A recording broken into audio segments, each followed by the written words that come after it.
नमस्कार दोस्तों। फिलहाल हमारे देश के अंदर आदर्श आचार संहिता की चर्चाएं हो रही है। हमारे भारत के जो इलेक्शन कमीशन है वो फिलहाल चर्चा का विषय है। आखिर ये आदर्श आचार संहिता एमसीसी होता क्या है और इलेक्शन कमीशन जो इंडिया का है ये चर्चा का विषय क्यों है, इसकी बात आज होने वाली है इस वीडियो के अंदर। इस वीडियो के अंदर हम सारे के सारे जो संवैधानिक पावर हैं इलेक्शन कमीशन की उसकी बात करेंगे कि क्या शक्ति है इलेक्शन कमीशन के पास, जिस शक्ति का प्रयोग करके इलेक्शन कमीशन किसी भी पॉलिटिकल पार्टीज को डीलिस्ट कर सकती है। ऐसी कितनी पार्टी है जिसको इलेक्शन कमीशन ने इलेक्शन से पहले, विधानसभा इलेक्शन से पहले डीलिस्ट कर दी है। तो अगर बात करेंगे कितनी ऐसी पार्टी है तो वो 345 ऐसे पॉलिटिकल लीडर हैं जिसको इलेक्शन कमीशन ने लिस्ट से अलग कर दिया है। ऐसा क्यों हुआ है? क्योंकि इन्होंने 2019 के बाद कोई इलेक्शन नहीं लड़ा। अब कोई पार्टी अगर 2019 के बाद कोई इलेक्शन नहीं लड़ रहा है तो उससे क्या खतरा हो सकती है? अगर मान लीजिए कि कोई पार्टी अगर इलेक्शन में भाग नहीं ले रही है तो क्या हम उसके कार्यकाल का पता लगा सकते हैं? नहीं, पता ही नहीं चलेगा कि वो कब खड़ा हुआ, कब इलेक्शन में पार्टिसिपेट कर रहा है और कब नहीं कर रहा है, क्योंकि इन्होंने 2019 के बाद तो लड़ा ही नहीं। यह कदम आयोग ने आरयूपीपी व्यवस्था को साफ करने और रजिस्ट्रेशन के दुरुपयोग को रोकने की पहल का हिस्सा है। आरयूपीपी जो व्यवस्था है इसको साफ करना और रजिस्ट्रेशन का दुरुपयोग नहीं हो, इसको रोकने के लिए इलेक्शन कमीशन ने इस 345 जो पॉलिटिकल पार्टी थी इसको लिस्ट से हटा दिया है। आगे चर्चा हम करते हैं। भारतीय चुनाव आयोग ने बड़ी कार्रवाई करते हुए 345 रजिस्टर्ड अनरिकॉग्नाइज्ड पॉलिटिकल पार्टीज, वो जो आरयूपीपीएस जो कह रहे थे, आरयूपीपी ये है, रजिस्टर्ड तो है लेकिन अनरिकॉग्नाइज्ड है पॉलिटिकल पार्टी, जिसको लिस्ट से हटा दिया गया है, यानी सूचना से हटा दिया गया है। आयोग ने यह कदम इसलिए उठाया है कि इन्होंने 2019 के बाद कोई चुनाव नहीं लड़ा। ये तो डाटा ही न्यूज़पेपर का आपको हम पढ़ के सुना रहे हैं। ये न्यूज़पेपर में एज इट इज छपा हुआ था और वहां से मैंने उठा के डाला है। अब अगर आप किसी अच्छे एग्जाम की तैयारी कर रहे होंगे तो इलेक्शन कमीशन की शक्तियों के बारे में जानकारी रखना बहुत ही अहम हो जाती है कि आखिर किस शक्ति का प्रयोग करके इलेक्शन कमीशन ने ऐसा किया। क्या उसके पास कोई शक्ति ऐसा है या भी नहीं? क्या यह सही चीज है या भी नहीं? आपको क्या लगता है? अभी बिहार में इलेक्शन होने वाला है विधानसभा का, क्या उससे पहले यह करना उचित था? आप देश के अंदर देख रहे होंगे कोई भी अगर पॉलिसीज बनती है तो वो केवल और केवल इलेक्शन टाइम में ही बनती है, नहीं। और ये सारा चीज आपको हम बताए हैं। फिलहाल आपको एक लिस्ट दिखा रहे हैं, जिस लिस्ट में आप देखिएगा कि कहां कहां पे इलेक्शन हो रहा है। देखिए, मणिपुर में 2027 में इलेक्शन होगा, पंजाब में भी। इसका कार्यकाल इधर दिया हुआ है, ये जो दिया हुआ है ये कार्यकाल का लिस्ट है और ये वहां पे सीट का है कि वहां पे कितने सीट पे इलेक्शन लड़े जाएंगे और कब। आने वाले सालों की बात कर रहे हैं। ये 2027 से 28 का दिया हुआ, आपको हम 2025 का भी दिखाएंगे। देखिए 2025 का अगर आप देख रहे होंगे तो फिलहाल 2025 में बिहार में विधानसभा का इलेक्शन होने वाला है। कितने सीट पे? तो 243 सीट पे डायरेक्ट फायदा मिलेगा सरकार को। अब इसका कार्यकाल कब खत्म होने वाली है? तो 23/11/2021 से तो कार्यकाल शुरू ही हुआ इसका। 22/11/2025 को ये खत्म हो जाएगा, उससे पहले इलेक्शन होना है, नहीं। तो ये आपको 26 में आसाम में दिख रहा होगा, केरल में दिख रहा है, तमिलनाडु में आने वाले वर्षों में चुनाव होगा। और उससे पहले अगर सारी व्यवस्थाएं इलेक्शन कमीशन का साफ सुथरा हो जाए तो इलेक्शन में थोड़ा सा सहूलियत मिल जाएगी ना। तो अब चर्चा का विषय क्या है, इस पे हम डिटेल से बात करते हैं। क्या है, हाल ही में भारत निर्वाचन आयोग इलेक्शन कमीशन ऑफ इंडिया आदर्श आचार संहिता मॉडल कोड ऑफ कंडक्ट के प्रवर्तक पर रिपोर्ट जारी की, जिसमें इस बात पर जोर दिया गया कि स्टार प्रचारकों से उदाहरण के साथ नेतृत्व करने और सामाजिक सद्भाव को बाधित न करने की उम्मीद की जाती है। इस बयान ने पार्टियों का पंजीकरण रद्द करने की क्षमता संहिता एमसीसी उल्लंघनों को संबोधित करने के ECI election commission of India के अधिकार के बारे में बहस छेड़ देती है। अब बात है, क्या राजनीतिक दलों कि मान्यता को रद्द करने का क्या तात्पर्य है, इसका क्या मतलब आप लगाते हैं कि राजनीतिक दलों की मान्यता को रद्द करने का क्या अर्थ हो सकता है। तो हम बात करेंगे राजनीतिक दलों की जो मान्यता है इसके रद्द करने का क्या अर्थ होता है उसका। मान्यता रद्द करने का जो तात्पर्य है, इलेक्शन कमीशन ऑफ इंडिया द्वारा किसी राजनीतिक दल की मान्यता को वापस लेने से ऐसी पार्टियों को सीधे तौर पर पंजीकृत गैर मान्यता प्राप्त राजनीतिक दल घोषित कर दिया जाता है। ये पार्टियां चुनाव लड़ने के लिए पात्र होती है, लेकिन मान्यता प्राप्त पार्टियों के विशेषाधिकार खो देती है। यदि कोई राजनीतिक दल भारतीय संविधान या लोक प्रतिनिधित्व अधिनियम जो कि 1951 में था, दिया 1951 का है, ये प्रावधानों का उल्लंघन करता है, तो इलेक्शन कमीशन ऑफ इंडिया के पास उसकी मान्यता रद्द करने की एक शक्ति है तभी तो ऐसा कर पाई। अगर शक्ति नहीं होती तो कर ही नहीं पाती। बात चलिए आगे की करते हैं। अब बात यह है कि मान्यता प्राप्त पार्टी, एक पंजीकृत दल को पंजीकृत गैर मान्यता प्राप्त राजनीतिक दल, registered unrecognised political party, RUPP कहा जाता है। मान्यता प्राप्त पार्टी किसको कहते हैं? मान्यता तो इसमें भी था और एक और है मान्यता प्राप्त, ये इसी का भाग है। ये इलेक्शन कमीशन द्वारा चुनाव प्रतीक आरक्षण और आवंटन आदेश 1968 प्रतीक आदेश के प्रावधानों के तहत राजनीतिक दलों को राष्ट्रीय या राज्य स्तरीय दलों के रूप में मान्यता दी जाती है। अगर बात करें राष्ट्रीय या राज्य स्तर पर मान्यता के मानदंड में लोकसभा या राज्य विधानसभा के आम चुनावों में अपेक्षित संख्या में सीटें जितना और या मत का आवश्यक प्रतिशत प्राप्त करना शामिल है। इलेक्शन कमीशन ऑफ इंडिया के अनुसार वर्तमान में भारत में 2790 सक्रिय पंजीकृत राजनीतिक दल है। भारत में टोटल जो एक्टिव जो पॉलिटिकल पार्टीज है वो कितना है? 2790।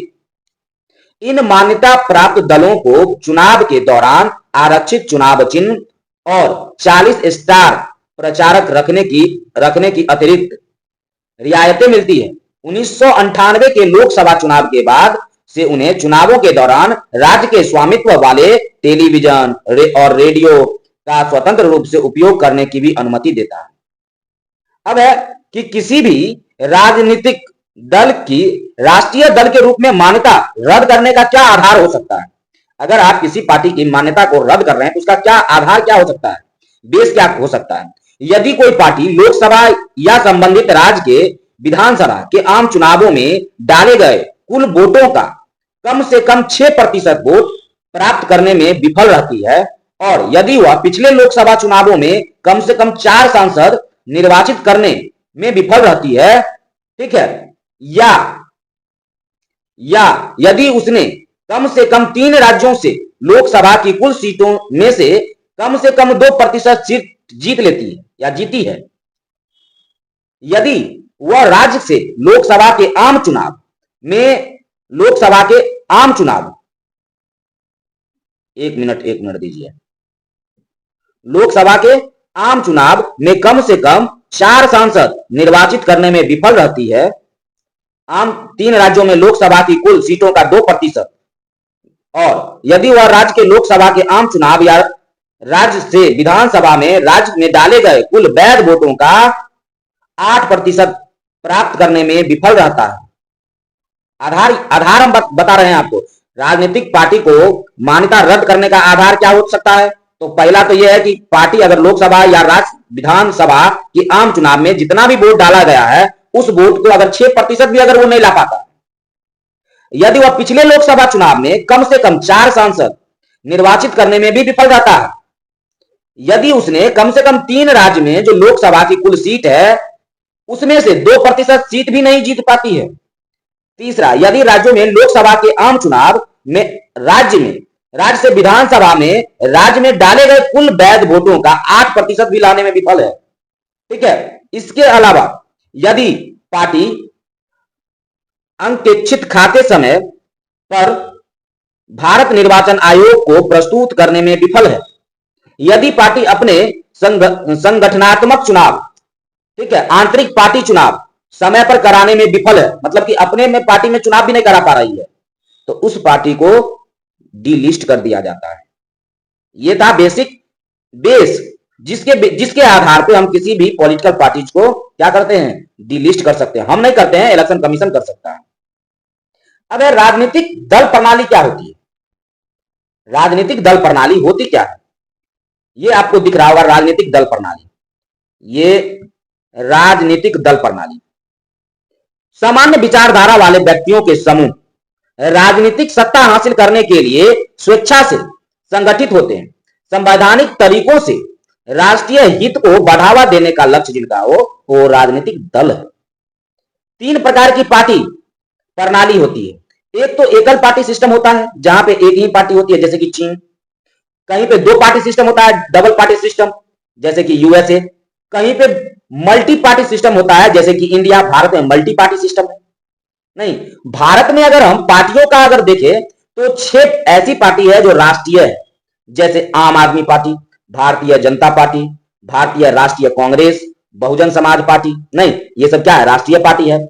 इसके अलावा भारतीय कम्युनिस्ट पार्टी नहीं, और नेशनल पीपुल्स पार्टी। ये सब जो पार्टी का जो हमने नाम बोला, ये सब पार्टी राष्ट्रीय पार्टी। और भी बहुत सारे अलग अलग क्षेत्रों में रीजनल पार्टी भी होती है। मान्यता प्राप्त राष्ट्रीय दल राज्य दल को राष्ट्रीय या राज्य दलों को उनके संबंधित अधिकार क्षेत्र में उपयोग के लिए विशेष रूप से आरक्षित एक प्रतीक मतलब एक चिन्ह आवंटित किया गया है। राष्ट्रीय पार्टी मान्यता के लिए क्या मापदंड है? कैसे पता चलेगा कि हम राष्ट्रीय पार्टी बना भी सकते हैं? उसके लिए कुछ मापदंड होनी चाहिए। तो मापदंड है, क्या मापदंड है ये हम बताते हैं आपको। लोकसभा राष्ट्रीय पार्टी के मापदंड बता रहे हैं। राष्ट्रीय पार्टी के मान्यता के लिए मापदंड क्या होनी चाहिए वो हम बता रहे हैं। लोकसभा विधानसभा के आम चुनाव में किन्हीं 4 या अधिक राज्यों में डाले गए वैध वोटों का 6% सुरक्षित करता है। यह एक या एक से अधिक राज्यों में लोकसभा में 4 सीटें जीतता है। इसके अलावा यदि वह जीई में लोकसभा में 2% सीटें जीतती है, यदि इसे 4 राज्यों में राज्य पार्टी के रूप में मान्यता मिला हो, तब ये राष्ट्रीय पार्टी बनेगी। अब राज्य पार्टी के मान्यता के लिए क्या मापदंड हो सकती है? राज्य में पार्टी अगर बनानी है तो उसके लिए क्या मापदंड होनी चाहिए? उसके लिए जो मापदंड है उसके बारे में हम चर्चा करते हैं। देखिए, पहला क्या है कि यदि वह राज्य में जीई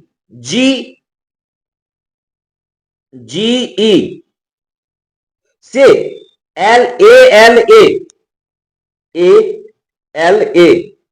LA प्लस मत किए गए बीबी का 6% सुरक्षित करता है। वह संबंधित राज्यों के ALA में 2 सीटें जीतता है।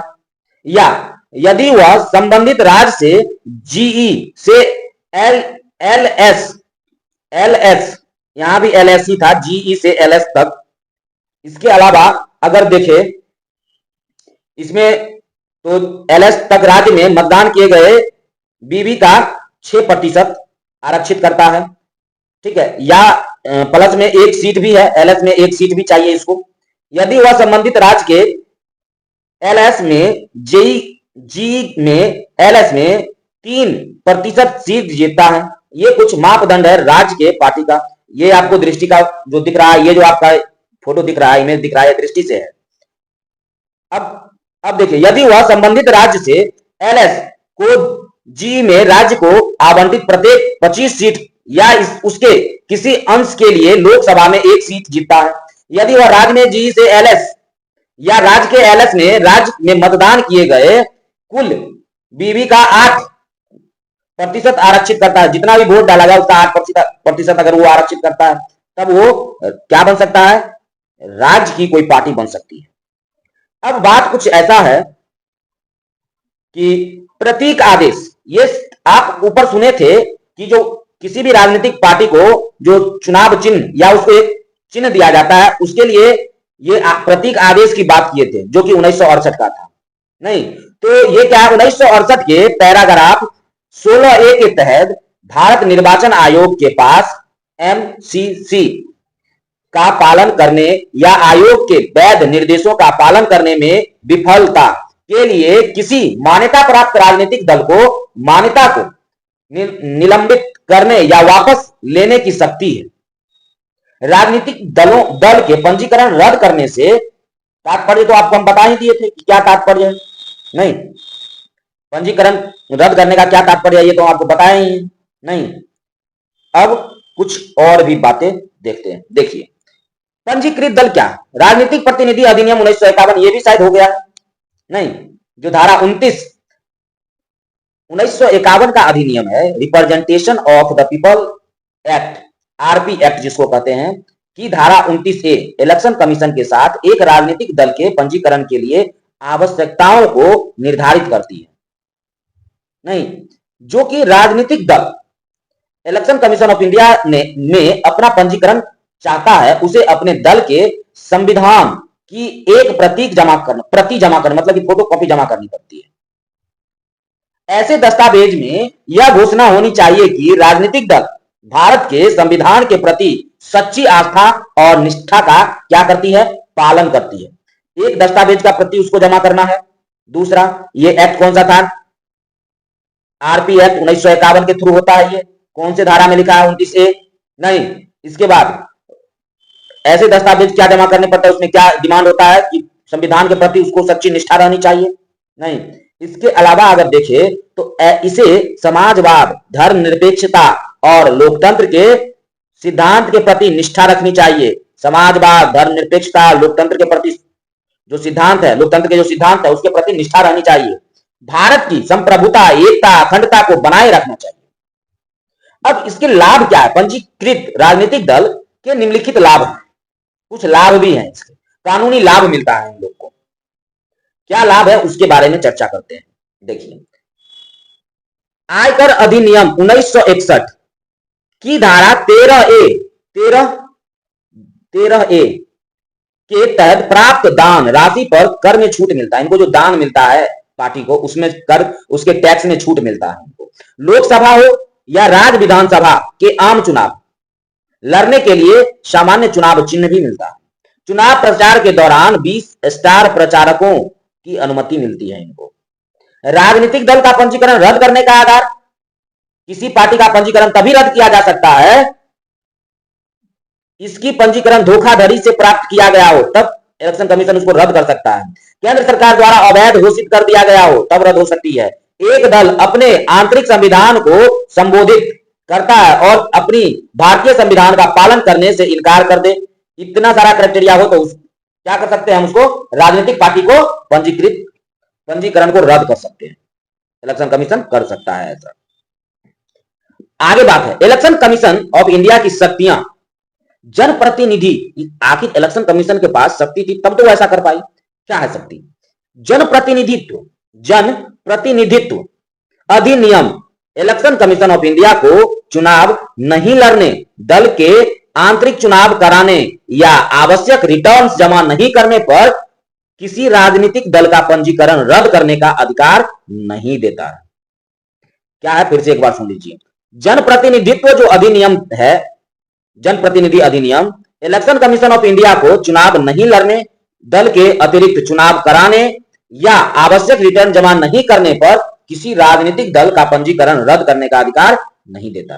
भारतीय राष्ट्रीय कांग्रेस बनाम समाज कल्याण संस्थान 2002 में सर्वोच्च न्यायालय ने माना कि इलेक्शन कमीशन ऑफ इंडिया के पास जनप्रतिनिधित्व अधिनियम के तहत किसी भी राजनीतिक दल का पंजीकरण रद्द करने की शक्ति नहीं है। 2002 में भारतीय मतलब कि कांग्रेस और बनाम समाज कल्याण संस्थान में मामला जब फंसा था तो सर्वोच्च न्यायालय ने कहा कि जनप्रतिनिधि अधिनियम के तहत इलेक्शन कमीशन के पास यह अधिकार नहीं है कि राजनीतिक दल को पंजीकरण रजिस्ट्रेशन को रद्द कर दे।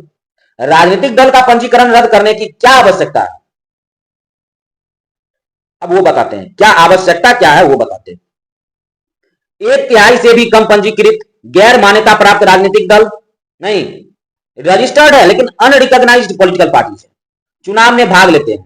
यह आयकर में मिलने वाली छूट से संबंधित दुरुपयोग करता है, मतलब कि इसको भी टैक्स में छूट मिल जाता है, उसका ये गलत यूज कर लेता है। एकमात्र किए गए धन का उपयोग शोधन के लिए किए जाने पर चिंता व्यक्त करता है। मान्यता प्राप्त राजनीतिक दल अक्सर आदर्श आचार संहिता का उल्लंघन करते हैं, लेकिन निर्वाचन आयोग केवल नेताओं को एक संक्षिप्त अवधि के लिए प्रचार करने से रोक सकता है। कुछ समय के लिए इलेक्शन कमीशन उसको प्रचार करने से रोक सकता है। जब उसको लगेगा कुछ गड़बड़ उड़बड़ चल रहा है या कुछ गलत बयानबाजी हो रहा है तो रोक सकता है। आदर्श आचार संहिता वोटों के लिए जाति और सांप्रदायिक भावनाओं का शोषण करने के साथ साथ मतदाताओं के रिश्वत देने तथा डराने धमकाने से रोकता है। आचार संहिता एक अधिनियम है जिसमें क्या है कि इलेक्शन कमीशन के पास पावर है कि वह ऐसा अगर कोई पार्टी कर रही है पैसा दे करके डरा के धमका के किसी भी तरह से अगर कर रहा है तो उसको रोकथाम कर सकता है, ठीक है, ताकि फ्री एंड फेयर इलेक्शन हो, नहीं तो फिर लोकतंत्र का क्या मतलब रह जाएगा। पंजीकरण तंत्र निष्क्रिय संस्थाओं को हटाकर चुनावी अखंडता और जवाबदेही सुनिश्चित करता है, जिसमें पारदर्शिता एवं निष्पक्षता बढ़ती है। पंजीकृत लेकिन निष्क्रिय राजनीतिक दल का प्रचार वास्तविक भागीदारी की कमी के कारण चुनावी प्रक्रिया को क्षतिग्रस्त करने लोकतंत्र को कमजोर कर देता है। नहीं तो इतना आप देखें, इसके अलावा भी बहुत सारी चीजें हैं जो आपको जाननी चाहिए। और मेंस में एक क्वेश्चन पूछा भी गया है, ये दृष्टि का ही है, ये क्वेश्चन देखिए पूछा भी गया है कि चुनावों के दौरान राजनीतिक दलों के आचरण को विनियमित करने में निर्वाचन आयोग के समक्ष आने वाली चुनौतियों क्या क्या है वो बताना है। कि अगर इलेक्शन होता है तो उसके दौरान इलेक्शन कमीशन के पास क्या क्या चुनौती आ सकता है, क्या क्या चैलेंजेस आ सकता है, वह बताया गया। 2016 में चुनाव सुधार के लिए अपने विज्ञापन वर्ष 2016 में इलेक्शन कमीशन ने कानून संशोधन का सुझाव दिया था, नहीं कि रजिस्ट्रेशन को रद्द करो। फिर चुनाव सुधार के लिए ये तो वही वित्त आयोग ने चुनावी सुधार पर अपनी 255वीं रिपोर्ट 2015 में दी थी। किसी राजनीतिक दल के लगातार 10 वर्ष तक चुनाव लड़ने में विफल रहने पर उसका पंजीकरण रद्द होना चाहिए, ये सिफारिश की थी विधि आयोग। अगला 2016 में आयोग ने पंजीकृत गैर मान्यता प्राप्त राजनीतिक दलों की पहचान करने का प्रयास शुरू किया, जिन्होंने 2005 से 2015 तक किसी भी चुनाव में अपने उम्मीदवार नहीं उतारे थे, जिसका उद्देश्य केवल कर में छूट लेना था। केवल कागज पे ही लिखा हुआ था राजनीतिक पार्टी, बाकी वो रियल में कहीं एग्जिस्ट ही नहीं करता था, कभी चुनाव में भाग ही नहीं लेता था। नहीं, अब निष्क्रिय दलों को बाहर करने के लिए इसी तरह की प्रक्रिया नियमित आधार पर की जाती है। नहीं, पूर्व मुख्य चुनाव आयुक्त टीएस कृष्णमूर्ति ने निष्क्रिय राजनीतिक दलों को हतोत्साहित करने के लिए सभी मतदाताओं से योगदान की अनुमति देने और चुनाव परिणामों के आधार पर दलों को धन वितरित करने के लिए राष्ट्रीय निर्वाचन कोष को राज्य वित्त पोषण के एक संबंधित विकल्प के रूप में प्रस्तावित किया। 170वीं विधि आयोग की रिपोर्ट आई, आरपीए की धारा 78(a) शामिल करने की सिफारिश की गई थी और खातों के रख रखाव में चूक करने वाले राजनीतिक दलों के लिए दंड का प्रावधान किया गया। इसे जारी रखते हुए और अधिक पारदर्शिता के लिए इलेक्शन कमीशन को राजनीतिक दलों के खाते को ऑडिट करने की शक्ति दी जानी चाहिए। तो आज के लिए इतना ही था। इलेक्शन कमीशन चर्चा में क्यों था, इसकी चर्चा हमने की। और चलिए आज के लिए इतना ही, धन्यवाद।